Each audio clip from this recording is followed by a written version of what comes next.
อย่าอาวรณ์อย่าได้ไว้วันคืนนี้อายประจำการอยู่ห้องการบ้านน้องอย่าสงสัยอายไปอยู่ยามก็เพื่อความสงบปลอดภัยย่านมีผู้มาเคลื่อนไหวย่านโจรผู้หายจะมาจอบลอยเรียกงานกองร้อนอดหลับหิวนอนก็เพราะหน้าที่เรื่องอื่นอายบอกเธอทำให้คนดีต้องเศร้าเงาง้อยดึกดื่นค่อนคืนบาพายฟื้นปวดความเงียบหอยกองร้อนเด้อบ่แม่นกองลอยอย่าได้ใจน้อยไปเลยคนดีคืนนี้อายยามอย่าเข้าใจว่าไปทางอื่นหัวไปเฮ็ดเรียกกลางคืนจนเดิกจนดื่นปวดกาพาทีให้ประชาชนทุกคนนอนหลับฝันดีเพื่อความอยู่เย็นสุขี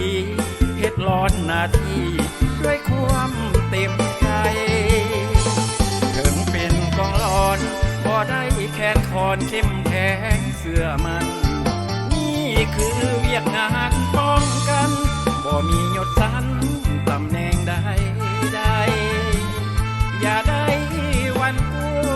คิดว่าผัวนี้จะนอกใจเลิกยามแล้วจะยีบกลับไปอยู่เงินคอยอายเด้อ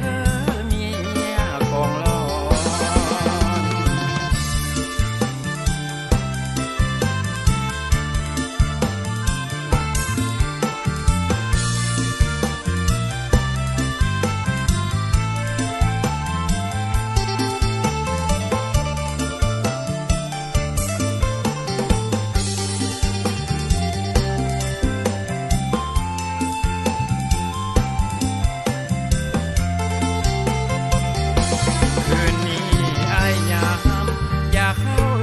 ว่าไปทางอื่น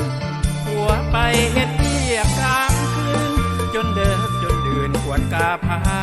ทีให้ประชาชนทุกคนนอนหลับฝันดี